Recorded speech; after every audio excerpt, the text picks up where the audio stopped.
Hello friends, how are you? Welcome to our YouTube channel Dhyan Commerce, the key of success.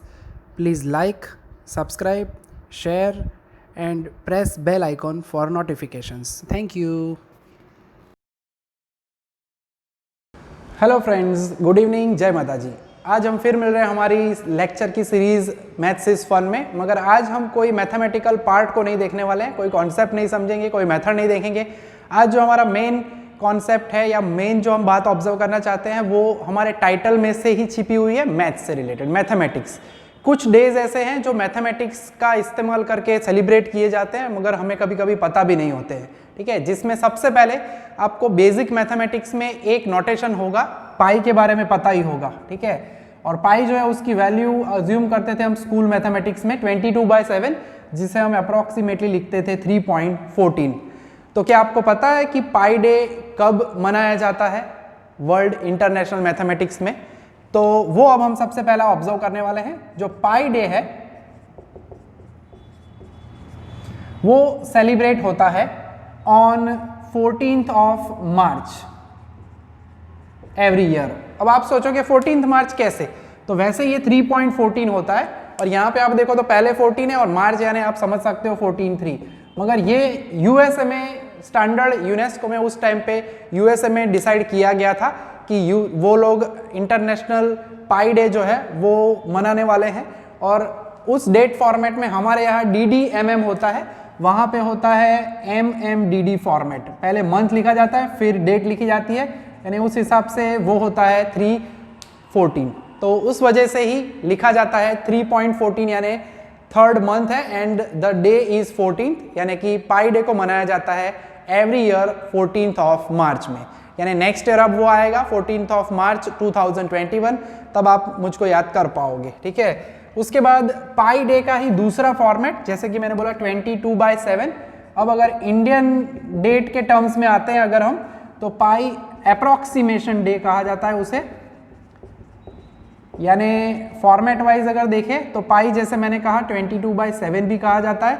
22 अगर date कहे and 7 अगर कहे तो 22 of July वो भी पाई डे कहा जाता है, but it is known as pi approximation डे। एज मैंने जैसे डिस्कस किया इट इज 22/7 ऐसे लिख सकते हैं, 22nd date and 7th month. तो ये दो हमारे इंपॉर्टेंट डेज हुए। उसके बाद अगर हम बात करें तो अभी अभी कुछ वक्त पहले, वैसे तो आजकल सोशल मीडिया का टाइम चल रहा है तो ज़्यादातर व्हाट्सएप में, इंस्टाग्राम में, स्नैपचैट, हर जगह पे आपने एक पोस्ट देखी होगी, पाइथागोरियन डे, ठीक है। तो व्हाट इज पाइथागोरियन डे? Pythagorean theorem day rather, Pythagorean theorem डे कहा जाता है। यानी कुछ दिन ऐसे होते हैं, अब सबसे पहले तो पाइथागोरस का थियरम होता था, है वो पाइथागोरस का थियरम आपको याद होना चाहिए। पाइथागोरस थियरम के अंदर हमें पता होता है राइट एंगल हो, काटखूणो હોય તો કર્ણની લંબાઈનો જે વર્ગ છે બાકીની બે બાજુના વર્ગનો સરવાળા જેટલું થાય। यानी अगर हम कहें तो हाइपोटेनियस जो है उसका स्क्वायर है, लेंथ का square, it is equal to AB² + AC²। अगर इसे मैं कह दूं x, इसे मैं कह दूं y, इसे मैं कह दूं z, तो हमारा पाइथागोरस थियरम जो है वो हमें कहता है x² = y² + z² या y² + z² = x²। तो पाइथागोरियन डे में भी हमें ऐसी डेट्स दी जाती है या हमें ऑब्जर्व करनी होती है जिसमें आपको ओवरऑल उस डेट के हिसाब से ये थियरम वेरीफाई करने का मौका मिले। जिसमें पहली जो डेट है वो हमारी थी 15 अगस्त 2017। अब कैसे पाइथागोरियन थियरम को ऑब्जर्व किया जाता है? तो हम करते हैं 15th यानी 15 का स्क्वायर प्लस 8th अगस्त यानी 8th का स्क्वायर। यहाँ पे जो हम बता रहे हैं वो डेट फॉर्मेट इंडिया के हिसाब से, एंड राइट साइड पे ये 2017 है यानी 17 का स्क्वायर, ठीक है। 2000 के 20 को ऑब्जर्व नहीं किया जाता, और अगर आप ऑब्जर्व करो तो this is 225 plus this is 64 and it is equal to 256। तो पाइथागोरियन डे, पाइथागोरियन थियरम डे कहा जाता है, कभी कभी पाइथागोरियन ट्रिपलेट भी माना जाता है। तो उस हिसाब से ये पहला दिन था। उसके बाद जो सेकेंड डे अभी अभी गया है हमारा, that is 16 December 2020। So 16 December 2020 same formatting कि 16 का स्क्वायर, मंथ जो है वो 12 है, 12 का स्क्वायर एंड लास्ट में है 20 का स्क्वायर। आप ऑब्जर्व कर सकते हो इट इज 256 प्लस 144 एंड इसका टोटल जो होता है वो होता है 400। यानी रिसेंटली ही 16th डेट जा चुकी है और नेक्स्ट जो पाइथागोरियन डे है 24 जुलाई 2025। ठीक है, नेक्स्ट पाइथागोरियन डे आने वाला है 24 जुलाई 2025 को और उसमें भी आप ऑब्जर्व कर पाओगे 24 का स्क्वायर इज इक्वल टू 7 का स्क्वायर एंड 25 का स्क्वायर। ठीक है, तो ओवरऑल ये जो चीज़ें हैं बहुत ही सिंपल है मगर डेली लाइफ में हमें पता भी नहीं रहता कि ये आप ऑब्जर्व कर पाते हो। ठीक है, तो ये सेकेंड पार्ट हुआ हमारा जो कि हमने देखा पाइथागोरियन थ्योरम डे। तो वो डेट के हिसाब से कुछ इस तरह से हम ऑब्जर्व कर सकते हैं। बहुत ही इंटरेस्टिंग फैक्ट्स होती है कुछ जो हमें पता भी नहीं होती। ठीक है, तो अब एक और इम्पॉर्टेंट पार्ट है जो हमें ऑब्जर्व करना है और वो बहुत ही इम्पॉर्टेंट है, हमारे ग्रेट मैथमेटिशियन श्री रामानुजन जी है, उनसे रिलेटेड है। ज़्यादातर जो मैथ्स के स्टूडेंट्स होते हैं, आई मीन साइंस स्ट्रीम में, उनको तो पाइथागोरियन थ्योरम डे के बारे में पता होता है, साथ साथ रामानुजन जी जो है उनके स्क्वायर के बारे में पता होता है। ठीक है, रामानुजन्स मैजिक स्क्वायर। अब ये जो स्क्वायर है उन्होंने रामानुजन मैजिक स्क्वायर बनाया अपनी बर्थ डेट के हिसाब से। रामानुजन जी जो थे उनकी बर्थ डेट थी 22 दिसंबर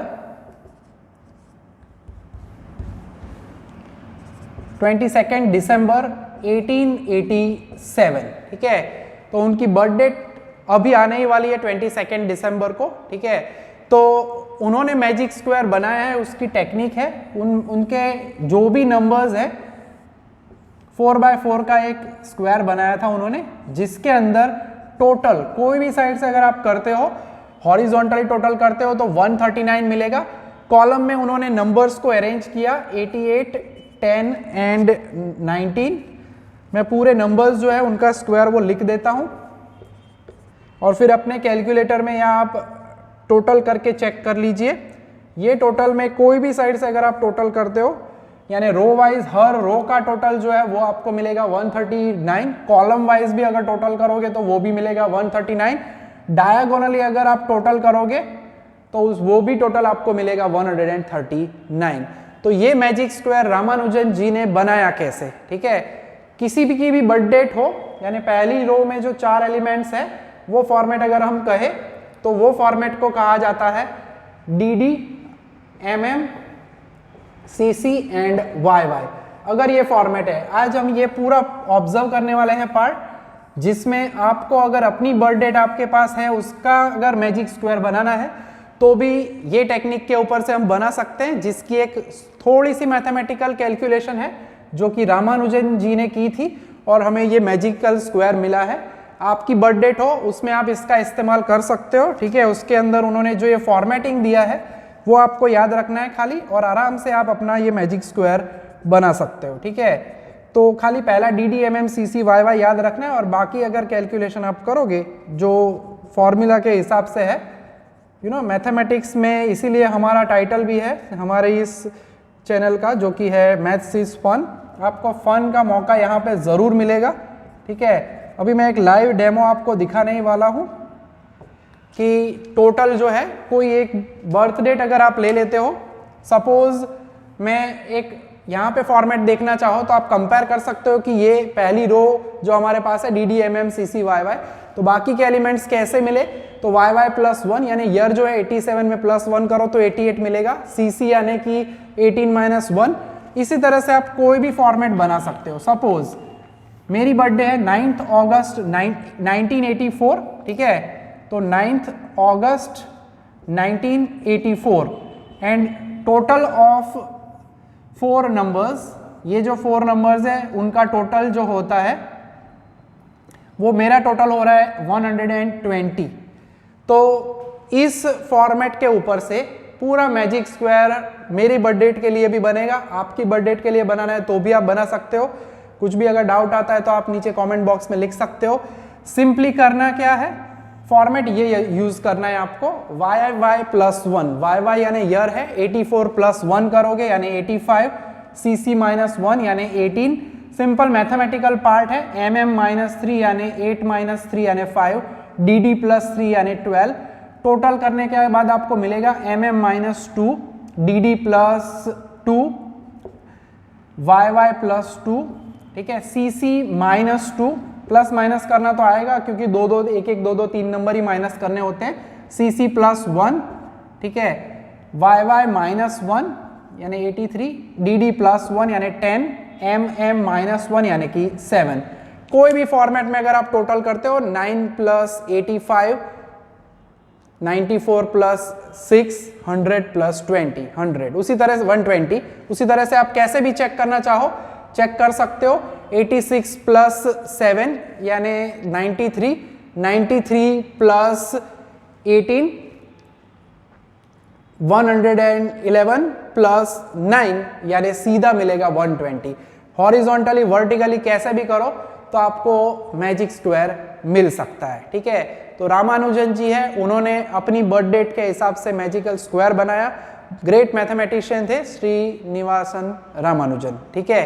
तो आज के लेक्चर में ये जो छोटी छोटी फैक्ट्स है वो हमने ऑब्जर्व की, जिसमें हमने पाई डे के बारे में ऑब्जर्व किया। वैसे बहुत सारे डेज है जिसके बारे में हम डिस्कस कर सकते हैं मैथमेटिक्स में, मगर मेन जो बेसिक चीज़ है ये तो आपको पता ही होगी। ये रामानुजन जी है, इनका मैजिक स्क्वायर हमने देखा, वो ज़्यादातर साइंस स्ट्रीम के बच्चों को पता होता है, बाकी को भी ये नॉलेज हो और आप इस फैक्ट्स को शेयर भी करो बाकी फ्रेंड्स के साथ, तो क्या है ये फैक्ट्स आप फ्यूचर में भी स्प्रेड कर सकते हो अच्छे से, ठीक है। तो आज के लेक्चर में हम ये फैक्ट वाला पूरा पार्ट देख रहे हैं। नेक्स्ट लेक्चर में हम कुछ और नए पॉइंट्स लेके आएंगे। जय माता जी, thank you and take care.